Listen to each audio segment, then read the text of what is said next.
mas que não poderemos ler todo ele, mas precisaremos recorrer a partes do capítulo 11, do capítulo 12. Então, por favor, capítulo 11 do segundo livro de Samuel, capítulo de número 11, verso de número 26 e 27. Os últimos versos do capítulo 11.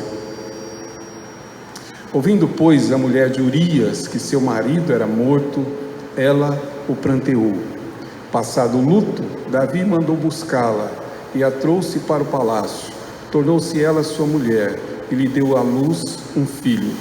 Porém, isto que Davi fizera foi mal aos olhos do Senhor. Tem uma parábola que, segundo dizem, é de origem indiana, e que é muito utilizada, principalmente para quem ensina filosofia e coisas dessa natureza, e que você provavelmente já ouviu em algum momento da sua vida. A parábola dos cegos que vão conhecer um elefante. E esses cegos, então, só podem conhecer o animal apalpando esse animal.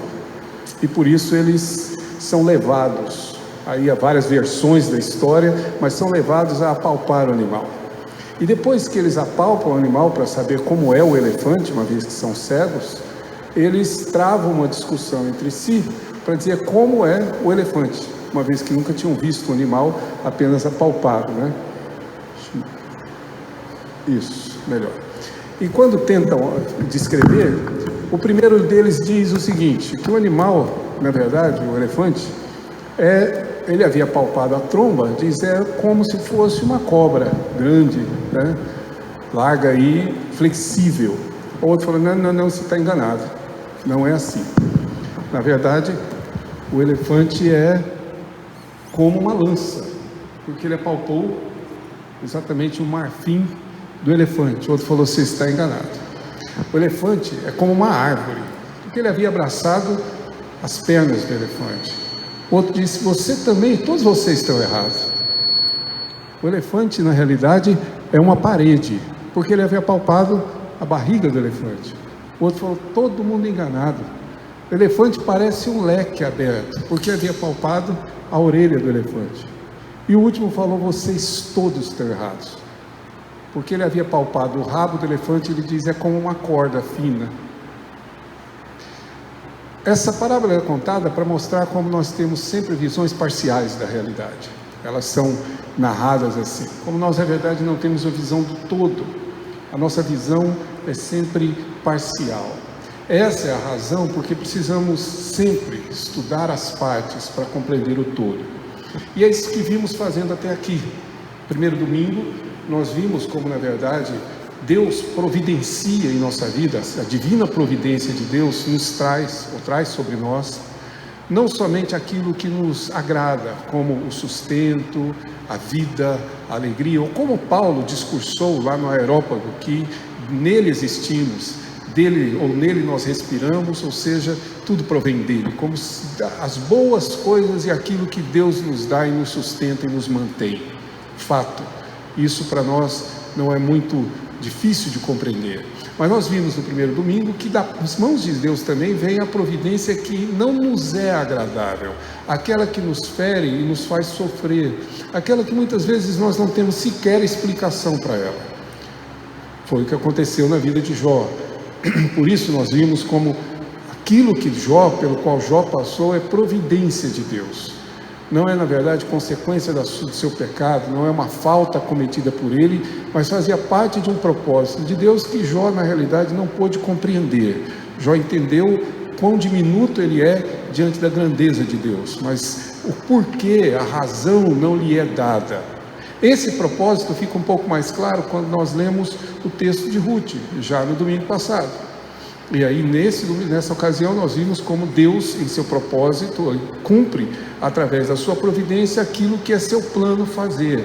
A vida de Ruth, de Noemi, de Malom, de Quilion, de Elimeleque, de toda a família, na verdade, foi conduzida para que o propósito de Deus fosse cumprido. E nós percebemos naquele domingo também que o propósito de Deus é muito maior e muito superior, tem a primazia sobre os nossos planos e os nossos propósitos. A nossa vida cumpre um propósito dele e não o contrário. Somos nós que vivemos em função de Deus, existimos em função dele, e não Deus em função de nós e de acordo com o nosso desejo e vontade. Deus não existe para cumprir o meu plano e o meu sonho, sou eu que existo para cumprir o plano dele. Isso nós vimos à luz exatamente daquela história, como Deus conduziu todos os fatos para que Davi viesse exatamente de Obed, que veio na realidade de Boaz e de Ruth. Foi a história que vimos. Hoje nós precisamos dar mais uma palpada, tá ok? Para poder ter uma visão um pouco mais completa sobre essa providência de Deus. E talvez uma das partes mais complexas, mais difíceis desse capítulo da providência divina. Aquele Davi que nós vimos lá no último capítulo de Ruth anunciando, aquele Davi que foi prometido, como nós vimos no livro de Juízes, via rei em Israel, aquele mesmo Davi que no primeiro livro de Samuel se porta com profunda temor de Deus, chegando a ser considerado o homem segundo o coração de Deus, o rei que Deus escolheu para o seu povo, é o mesmo Davi que lemos nessa história. Ou seja, o que temos aqui é a narrativa do pecado de Davi. Não foi o único, mas talvez o mais conhecido, o mais público, digamos assim, até porque foi revelado. É exatamente essa ideia de que Davi cometeu um pecado, mas o que nós precisamos, de certa forma, compreender é que esse pecado cometido por Davi também cumpriu um plano dele. E é isso que de fato precisamos compreender. Como o pecado humano cumpre um propósito divino, de que maneira Deus planeja não somente uma vida de santidade para nós, mas Deus também planeja os nossos erros e os nossos pecados de tal forma que eles atendam aos seus propósitos santos. E isso, com certeza, é um nó muito difícil de desatar. E temos hoje pela manhã essa tarefa. Mas antes de prosseguir, há um ponto que é primordial para compreendermos isso. É o fato de nós crermos que a palavra de Deus é de fato a revelação da sua vontade e do seu ser. Certas coisas não nos são compreendidas perfeitamente. Nós cremos não porque se assentam perfeitamente na minha intelectualidade. Nós cremos porque a Escritura diz que é, porque ela narra assim, porque ela revela assim, e é por isso que cremos. Então nós partimos do princípio que tomamos a Escritura como essa palavra revelada de Deus, como essa mensagem inspirada de Deus, inerrante, infalível, e é por isso que cremos assim. Portanto, não estamos lendo apenas histórias, nós estamos lendo como Deus se revelou nessa história, e revelando-se, claro, revelou também um pouco da nossa natureza humana. Então eu gostaria que os irmãos pudessem observar nessa narrativa que o capítulo 10 é a narrativa de uma guerra, na verdade a guerra contra os sírios, que estão aqui tentando de alguma forma aliar-se aos filhos de Amon, que são inimigos de Israel. Há uma batalha, há uma guerra, e o capítulo 10 termina com Davi sendo vitorioso sobre eles. Verso 18 do capítulo 10 diz: porém os sírios fugiram de diante de Israel, e Davi matou Davi matou dentre os sírios os homens de 700 carros e 40.000 homens de cavalo. Também feriu a Soboque, chefe do exército, de tal sorte que morreu ali. Vendo, pois, todos os reis, servos de Hadadezer, que foram vencidos, fizeram a paz com Israel e os serviram, e temeram os sírios de ainda socorrer aos filhos de Amon. Israel em guerra com Amon, Davi sai em batalha, derrota os sírios, vence os sírios nessa batalha, e aí veja bem, o resultado disso é que todos estão temerosos de enfrentarem Davi, e os próprios sírios passam a servir a Davi. É assim que a história termina, no capítulo 10. Capítulo 11 nos introduz exatamente o pecado de Davi, como ele cometeu esse pecado. E finalmente o capítulo 12, o juízo de Deus, ou como Deus traz sobre Davi o que nós chamaríamos mesmo de uma disciplina, como Deus traz o seu juízo sobre eles. O pecado narrado de Davi no capítulo 11 e o juízo narrado no capítulo 12 traz exatamente sobre nós, no verso 27, a ideia de que essa narrativa percorre pelo menos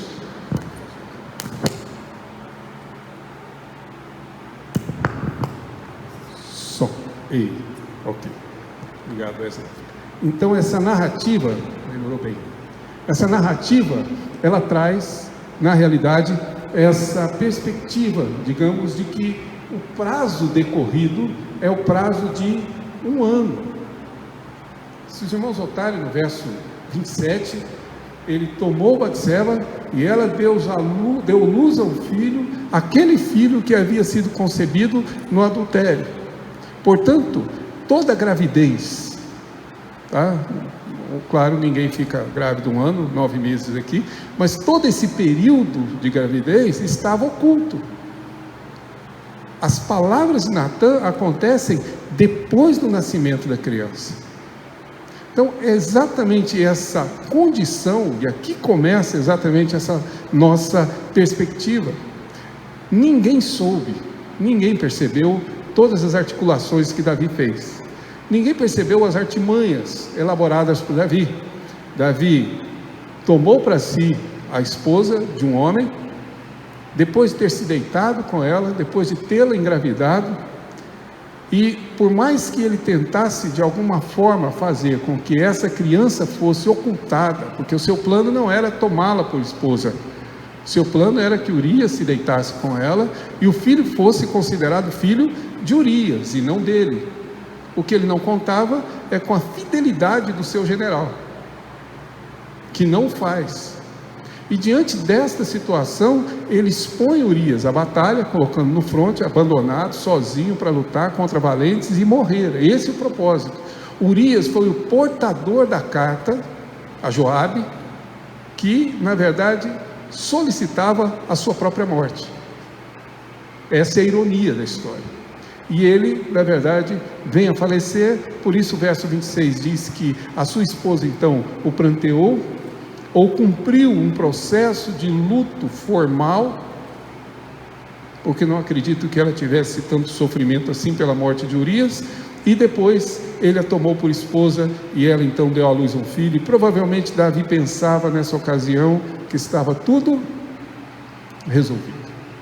O problema é o verso 27, o final do verso 27, diz o texto: porém, isto que Davi fizera foi mal aos olhos do Senhor. Se esse texto não nos ensinasse outra coisa, já nos ensina pelo menos uma verdade: não existe pecado oculto, tá? Não existe. Aquela coisa que você faz escondido, ninguém sabe, não existe. Deus viu, os olhos do Senhor enxergaram. E exatamente aqui inicia esse processo em que Deus sabia. O pecado de Davi, na verdade, estava aqui revelando ou sendo conduzido pelo próprio Deus. Há um problema em nossas interpretações, é porque nós equivocamos quando pensamos em onisciência e onipotência. Não sei se você já ouviu falar, mas quando se fala, por exemplo, de eleição incondicional, algumas pessoas costumam dizer e falar sobre eleição por presciência, porque há uma tradução de presciência lá na carta de Pedro. Então é mais ou menos o seguinte: Deus vai salvar alguém que ele sabe que irá se arrepender, tá certo? E essas pessoas costumam separar a onisciência da onipotência ou da onipresença, ou seja, separar os atributos de Deus e esqueceram dos seus principais atributos, que é a simplicidade. Ou nas palavras de Horton, que nós estudamos ano passado, ele diz: Deus não é a soma dos seus atributos, mas é simultaneamente tudo que os seus atributos revelam. Deus é um só. É impossível que Deus haja com presciência ou com onisciência sem que isso implique que ele está agindo com sua onipotência, ou onipresença, ou bondade, ou justiça, ou misericórdia, seja lá qual atributo você quiser tratar. É por isso que seus atos são justos e bons, são ira e amor simultaneamente, porque Deus é simples em seu atributo, em si mesmo, coisa que nós não somos. Nós somos sim partes reunidas, mas Deus é um único Deus, cujos atributos apenas são sua revelação, a revelação do seu ser. O que eu quero dizer? Na verdade, Deus não agiu porque sabia que Davi iria pecar. Se fosse assim, não haveria soberania. E Davi e nós poderíamos transgredir a vontade de Deus. Deus não somente sabia, mas havia planejado. Seja qual for o tamanho desse barulho, que se faça barulho na sua cabeça, mas é isso mesmo. Deus planejou esse pecado de Davi. Ou seja, quando ele permitiu, ele não somente permitiu que Davi pecasse, mas ele planejou. Não é a ideia de que, na realidade, Deus corrigiu a nossa confusão de causa e consequência. Deus pegou o pecado de Davi e aí transformou isso em uma coisa bacana. Como às vezes a gente interpreta equivocadamente, a nossa versão também, o pecado dos irmãos de José em relação a José. Quando os irmãos de José vão confessar seu pecado a José, eles dizem que pecaram contra José, e José responde dizendo, na realidade, vós intentaste o mal. A nossa versão diz, mas Deus transformou o mal em bem. Não existe o verbo transformar naquele texto. O que vocês intentaram é o mesmo que Deus intentou. O que vocês planejaram foi o que Deus planejou. Só que vocês planejaram o mal e Deus planejou o bem. O meio é o mesmo. O pecado de vocês, a corrupção de vocês, exatamente essa natureza decaída de vocês. Isso na verdade faz parte do plano, ou seja, foi por esse meio. Aqui nós temos um conjunto de circunstâncias, e como vimos, e já dissemos hoje, e já oramos hoje, não existem acasos. São sucessões de fatos planejados. Se não, observe. Verso 1 do capítulo 11. Decorrido um ano daquela batalha contra os sírios, no tempo que os reis costumam sair para a guerra, enviou Davi a Joabe e seus servos com ele e a todo Israel, que destruíram os filhos de Amon e sitiaram Rabá, porém Davi ficou em Jerusalém. Por quê? Porque Davi quis ficar. Dê o nome que quiser. Alguns interpretam dizendo que foi ociosidade mesmo, omissão, seja lá o que for, a causa que for. Mas Davi ficou. Um homem de batalha, sempre esteve à frente da batalha, sempre leal aos seus guerreiros e aos seus servos. Um homem que sempre lutou e nunca temeu a batalha. Agora, como é o costume do rei sair para a batalha, ele, ao invés de sair, ele permanece. Tinha que permanecer. Por quê? Verso de número 2. Uma tarde, levantou-se Davi do seu leito, quer dizer, levantou do seu leito à tarde, então a coisa realmente estava boa, né? Devia ser recesso de fim de ano, provavelmente. Ele levantou no meio da tarde, e no meio da tarde andava passeando no terraço da casa real, e daí viu uma mulher que estava tomando banho. Era ela muito formosa. O quanto isso não foi deliberado por Batseba, nós nunca saberemos, tá? Mas a verdade é que ele, de onde estava, percebeu Batseba tomando banho e a desejou. Percebam, para qualquer um de nós isso se torna uma espécie de acaso, tá? Eu já ouvi até alguns escritores que falam sobre isso. Swindoll é um deles que fala sobre Davi. E de vez em quando diz que o problema nosso não é o primeiro olhar, mas o segundo. O primeiro é inevitável, né? Você viu, mas o segundo, quando você volta para olhar, aí esse já foi intencional. Davi passeou e viu. E então ele contemplou a beleza da mulher. Percebem? Ele não foi à guerra e circunstancialmente uma tarde, eu não devia ter falado isso, né?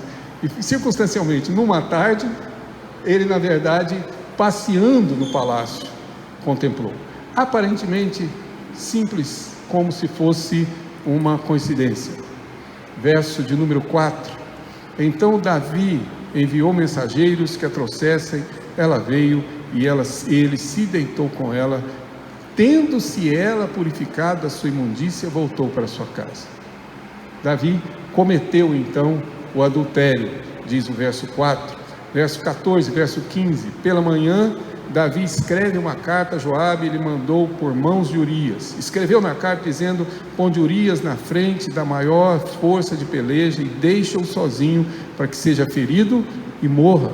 Portanto, ele é, sim, culpado não apenas de um adultério, mas culpado também de um assassinato cometido friamente contra um servo leal. Porque ele só envia essa carta porque Urias se nega a voltar para os braços da sua esposa, sendo que na realidade os seus guerreiros, os seus servos, seus companheiros estão dormindo ao relento em frente à batalha. Essa é a maneira como ele faz. Nem sequer a embriaguez o fez mudar de ideia. Se vocês perceberem, Davi faz isso no capítulo 11, do verso 6 ao 13, ele manda e determina que ele volte para casa, e aí vem dar notícia para Davi de que ele está dormindo junto com os servos ao relento. Ele diz: olha, não mandei você para casa? Não vou enquanto os meus estão em batalha. Então ele chama o homem para comer e beber, ele embriaga, de fato, verso 13, a Urias, e pensando que bêbado Urias finalmente fosse para casa, e não, ele simplesmente foi dormir junto com seus companheiros, junto com os soldados mais uma vez. Então só tem uma forma de resolver esse problema e ocultar o pecado: é assassiná-lo. E aí é exatamente a carta que ele envia. Verso 27, ele tomou-a, diz o verso 27 do capítulo 11, como sua mulher, lhe deu à luz um filho, ou seja, toda a hipocrisia.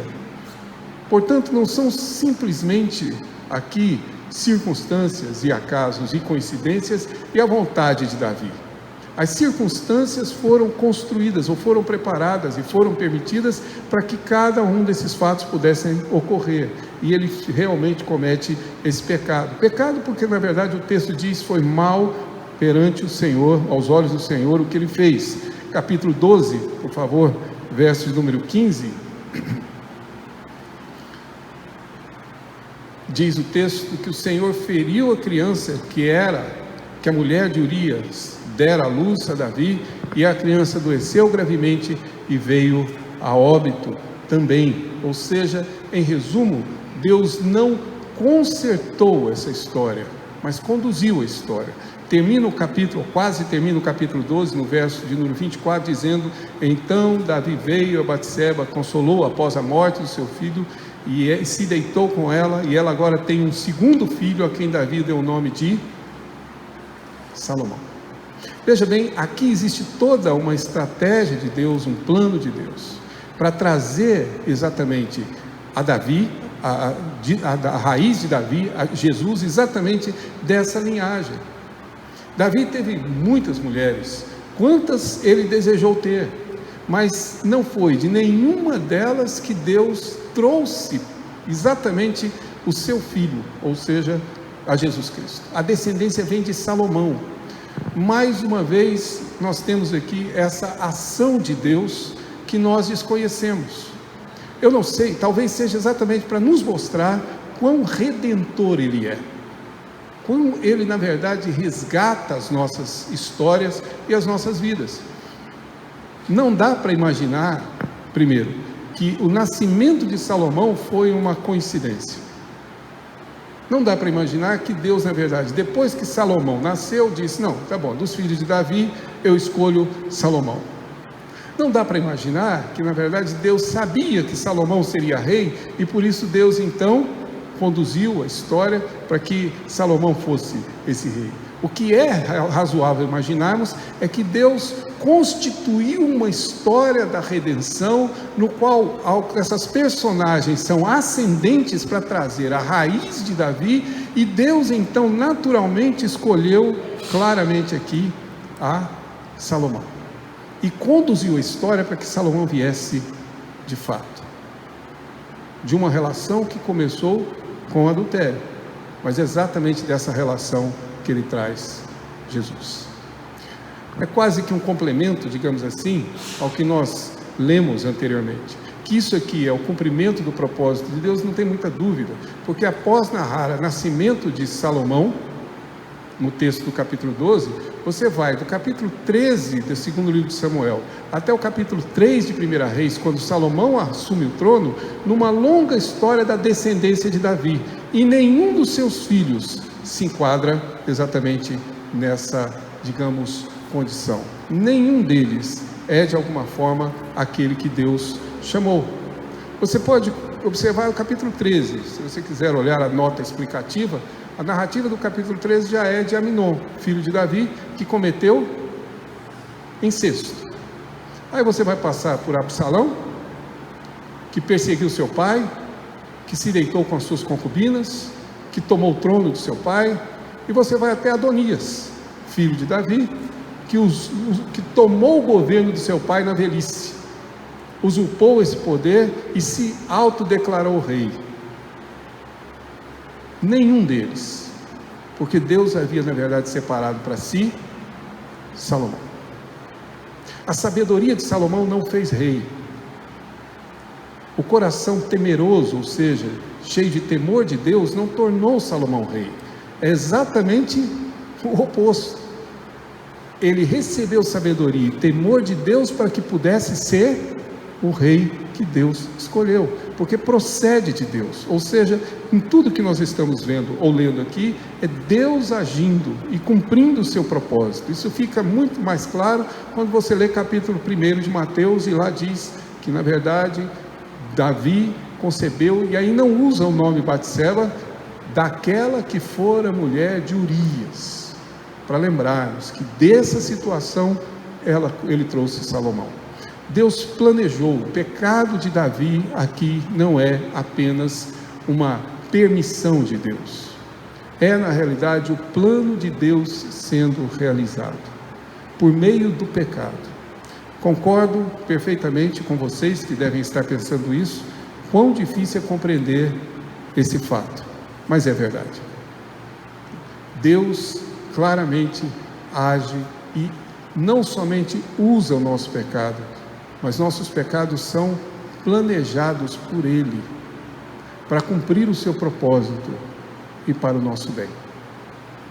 Como entender isso? Como eu disse, a minha condição intelectual não me permite compreender perfeitamente, mas eu sei que é assim, porque a palavra de Deus revela que por meio desse erro, desse pecado, e poderíamos citar muitos outros fatos da história, muitos deles, em que o pecado humano, na verdade, cumpriu um propósito divino.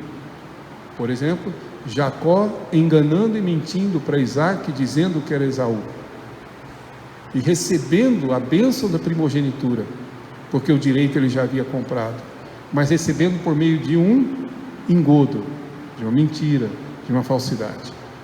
Você pode passar por várias histórias, muitas delas. Por exemplo, a própria condição de Pedro ter negado a Jesus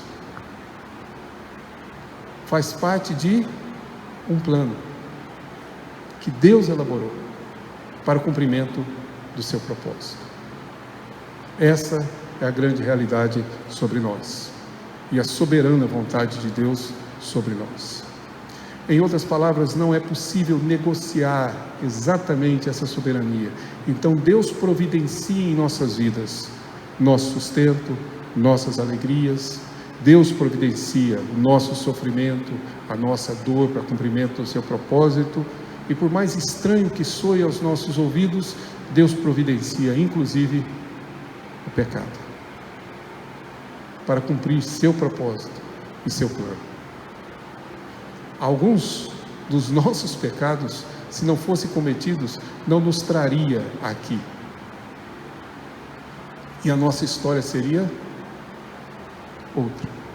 Então, o que esse texto, ou pelo menos essa história de Davi nos ensina, é que na realidade Deus planejou o pecado de Davi.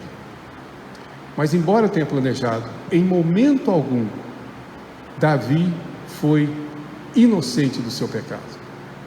Ao mesmo tempo, Deus não isenta o homem de sua responsabilidade perante o pecado. Deus não diminui o mal que na verdade o homem fez. Por isso que eu digo que são duas peças difíceis de serem encaixadas. Quando eu tenho que na realidade compreender que há um pecado que foi planejado por Deus que fosse executado assim, mas simultaneamente esse pecado não me torna menos responsável, ou não torna o homem menos responsável pelo mal que cometeu. Se não, acompanhe mais uma vez o texto, por favor. O verso 27 do capítulo 11, já diz: porém isto que fizera Davi, o que Davi fizera, foi mal. É assim que na realidade Deus descreve o ato de Davi, de malignidade, de maldade mesmo, de uma ação que na verdade tem em sua natureza toda a consistência de mal. E veja bem, não é apenas que era um mal em si, mas embora cumprindo o propósito de Deus, Deus viu o ato de Davi como um ato mal, porque de fato ele era, de acordo exatamente com a sua decisão, esse ato de Davi torna-se um ato mal. Capítulo 12, verso de número 9: porque, pois, diz Natã a Davi, desprezaste a palavra do Senhor fazendo o que era mal. Ou seja, o ato de Davi é considerado pelo Senhor como desprezo à sua palavra. Davi é responsável por desprezar o mandamento do Senhor. Davi é responsável por quebrar esse mandamento. Davi é claramente responsabilizado pelos atos que cometeu. Ele na verdade não é isentado, ele não é inocentado, ele é culpado desse ato. Isso fica muito claro. Tão claro que o que se segue do verso 10 ao verso 12 é o juízo de Deus sobre Davi. Deus impõe a Davi o seu juízo. Diz o texto: agora pois, diz Natã, não se apartará a espada jamais da tua casa, porquanto me desprezaste e tomaste a mulher de Urias, o heteu, para ter tua mulher. Assim pois diz o Senhor: eis que da tua própria casa suscitarei o mal sobre ti, tomarei tuas mulheres à tua própria vista, e as darei ao teu próximo, o qual se deitará com elas em plena luz deste sol, porque tu o fizeste em oculto, mas eu farei isto perante todo Israel e perante o sol. Eu vou envergonhar você diante de todo o teu povo. Vocês se lembram quando isso aconteceu? Quando Absalão tomou o trono e se deitou com as concubinas de seu pai, que eram consideradas suas mulheres, na presença de todo o povo, à plena luz do dia. Aquilo era juízo de Deus trazido sobre Davi. O pecado de Davi é tão grave que ele sofre todas essas consequências. A espada jamais se apartará da tua casa. Primeira narrativa, capítulo 13 de 1 Samuel, é exatamente Absalão matando o seu irmão Aminon, porque ele na verdade se deitou com a sua irmã. Como juízo, tornando Davi culpado exatamente das suas faltas. Ou seja, Davi de fato pecou, e Deus não considerou seu pecado menor.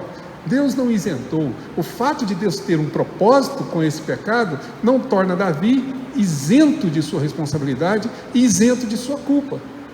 Se vocês observarem, o próprio Davi reconhece isso. Verso 13, ele diz: então disse Davi a Natã: pequei contra o Senhor.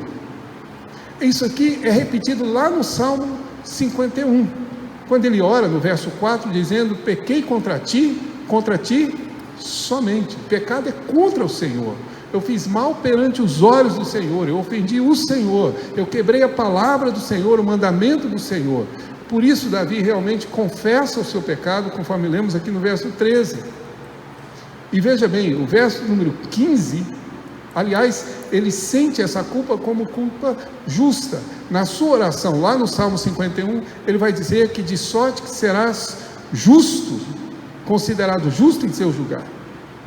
Deus é justo em me punir, em todos os seus atos. O que Deus fizer é justo, diz Davi, no Salmo 51, porque eu de fato pequei, eu cometi esse mal, eu sou responsável por ele.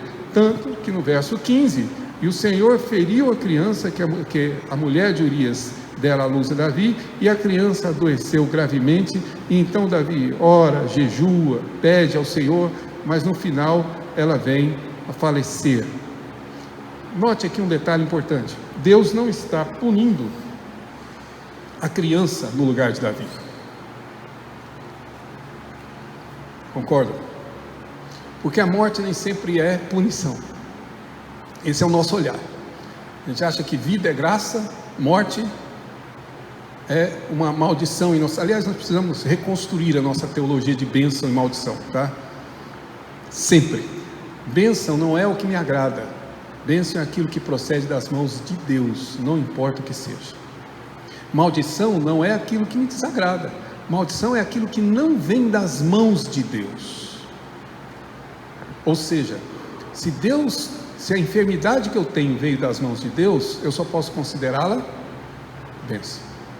Mas se a minha saúde não vier das mãos de Deus, cuidado, que a saúde pode ser juízo, a prosperidade pode ser um castigo, uma punição de Deus.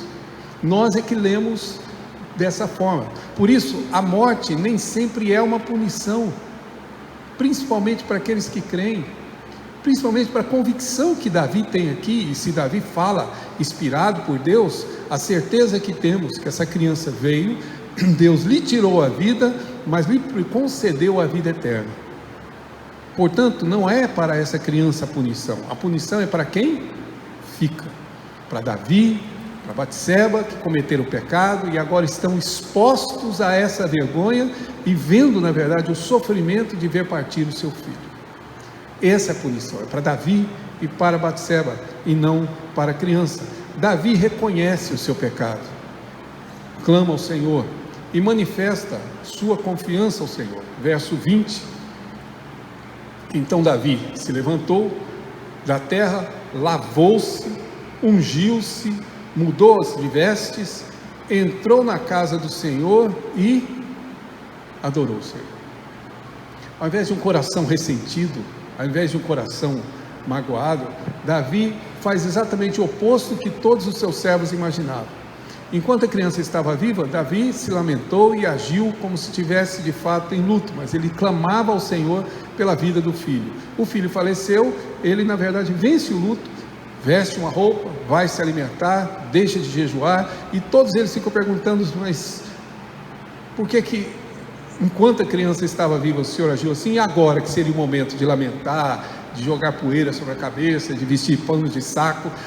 Não é assim. Ele diz claramente que ele entra no templo e a primeira coisa que ele faz é adorar ao Senhor, num arrependimento sincero e numa confiança plena. Verso 22, respondeu ele: vivendo ainda criança, jejuei e chorei, porque dizia: quem sabe o Senhor se compadecerá de mim e continuará viva a criança.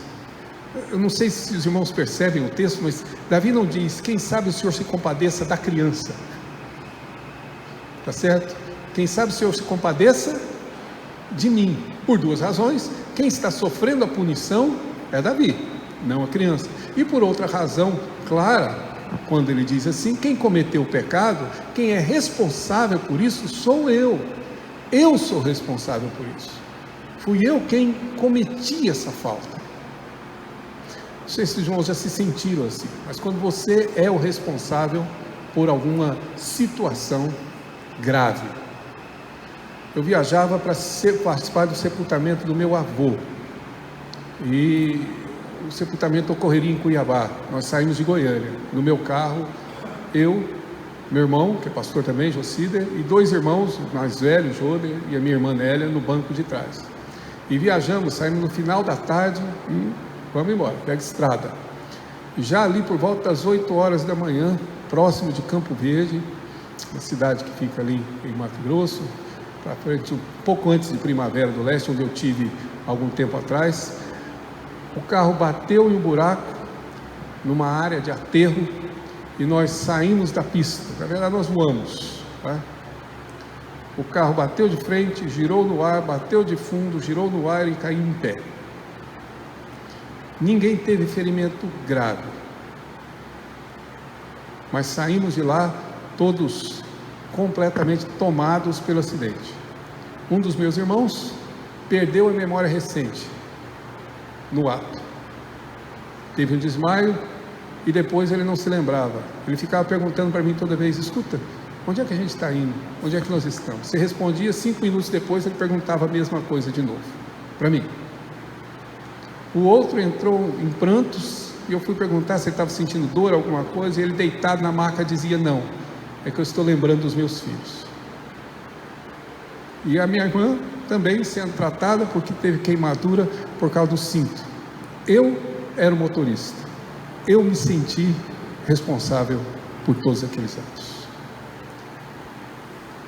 Garanto a vocês que foi a última vez que eu dirigi do jeito que eu dirigia antes. Tal grau de responsabilidade que isso trouxe sobre mim. Eu era o culpado. A falta foi minha. Eu poderia ter colhido a vida dos meus irmãos. Quando você sabe que a culpa é sua, quem sabe o Senhor se compadeça de mim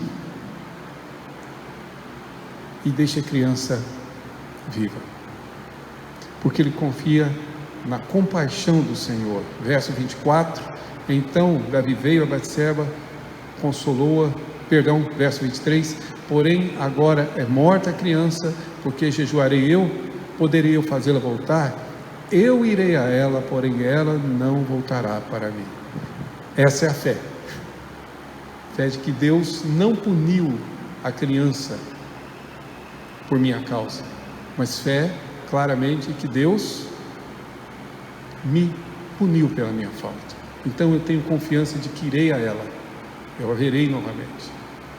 Essa é a conclusão de Davi na sua confiança em Deus.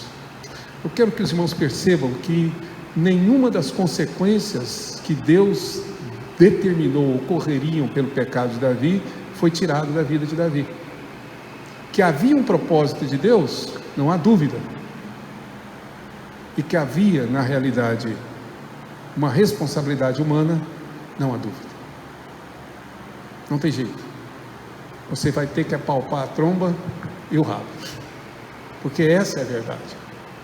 A providência de Deus, ela conduz inclusive o nosso pecado, nos redime dele, mas é essa mesma providência que nos torna responsável por todas as decisões que tomamos, nos torna responsáveis por ela, nos torna responsáveis por aquilo que fazemos, e todas as consequências do nosso pecado nós sofreremos.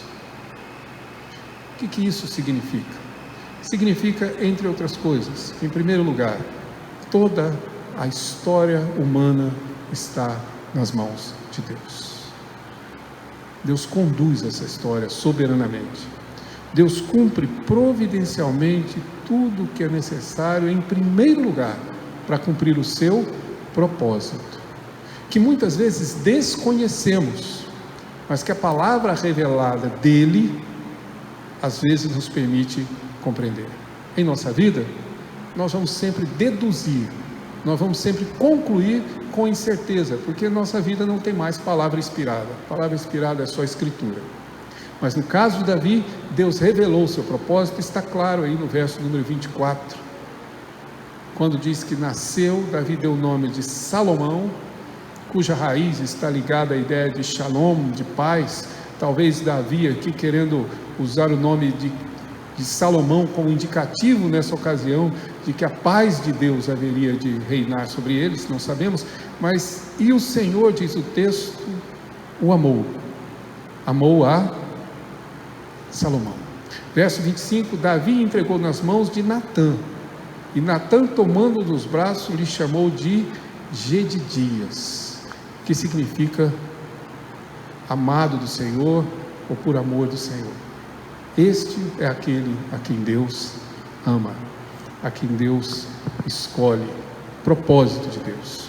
O mesmo que fez com que Deus escolhesse Isaac e não Ismael, com que Deus escolhesse na verdade Jacó e não Esaú, porque Deus escolhesse a Judá e não a Rubem, nem a Levi. A mesma razão pelo qual ele escolheu Perez e não escolheu a Zerá. A mesma razão pela qual ele escolheu a Salomão e não a Absalão, nem a Adonias, nem a Amnon, nem nenhum dos outros filhos de Davi. A mesma razão pelo qual ele nos escolheu, ou seja, um propósito de Deus, que conduz as circunstâncias, inclusive os pecados, para cumprir o seu plano eterno. É muito importante que você entenda e creia assim. Como já contei para os irmãos em certa ocasião, quando a minha avó faleceu, a explicação que uma senhora dava à mesa é para que nós não ficássemos magoados nem tristes com Deus, porque Deus não quer que ninguém morra. Aí ela disse, de vez em quando o mal vence, e aí alguém morre. Nunca o mal vencerá. Deus governa sobre tudo e sobre todos. Satanás faz o mal, é inimigo de Deus, mas enfim cumpre o propósito de Deus. Judas, quando traiu, foi responsável pelo seu pecado, mas era necessário que ele traísse. Deus governa todas as coisas, inclusive o seu pecado. Você não peca mais porque Ele não permite. E os pecados que você comete, de alguma forma, vão cumprir o propósito dele para a sua vida e talvez até para a vida de outros, sem que saibamos como. Mas muito cuidado com este ensino. Jamais o propósito de Deus e a sua soberania, a sua providência servem de justificativa para o seu pecado. O pecado que você cometer e que eu cometer, Deus trará a sua disciplina sobre ele. Nós somos responsáveis pelo que fazemos, pelas escolhas que tomamos, pelos caminhos que nós, na verdade, pelos caminhos que andamos. Mas em todo esse trajeto, Deus conduz a nossa vida para o cumprimento do seu propósito, que é muito mais importante do que a minha e a sua existência.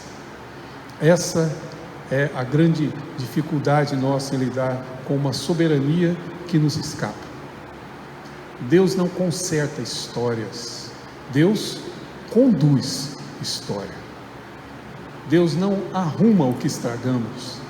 Deus, na verdade, sempre faz com que a sua vontade seja cumprida, porque Ele é soberano. E espero que Ele reine soberanamente sobre nós e que nós sejamos instrumentos de Deus, não por meio do pecado, mas por meio da santidade, por meio do caminho justo, por meio de escolhas sensatas que cumpram a sua palavra. Mas com certeza Ele reina soberano sobre todos nós. E assim eu espero que com essa apalpada, você consiga entender um pouco melhor essa soberana providência de Deus. Deus providencia em nossas vidas tudo o que precisamos e tudo que é necessário para cumprir o seu bondoso plano, inclusive a construção da nossa história, a maneira como Ele conduz a nossa vida. E se você quiser entender um pouco mais sobre isso, domingo que vem. Agora, olhando para a vida de um dos personagens importantes da Escritura, o apóstolo Paulo, para que você entenda como Deus construiu a vida de um homem para cumprir o seu plano e a sua vontade, e como Ele constrói a nossa para essa mesma finalidade. Que Deus assim nos abençoe e nos guarde, acima de tudo, do pecado. Que Ele nos purifique com o sopo e que Ele restitua a todos nós alegria e júbilo. Que sejamos servos do Senhor, mas servos que na verdade cumprem a sua vontade, não por meio do pecado, e sim por meio da justiça e principalmente da santidade que Ele requer de todos nós. Vamos nos colocar de pé, vamos cantar mais um cântico e logo depois oraremos para fazermos o nosso encerramento.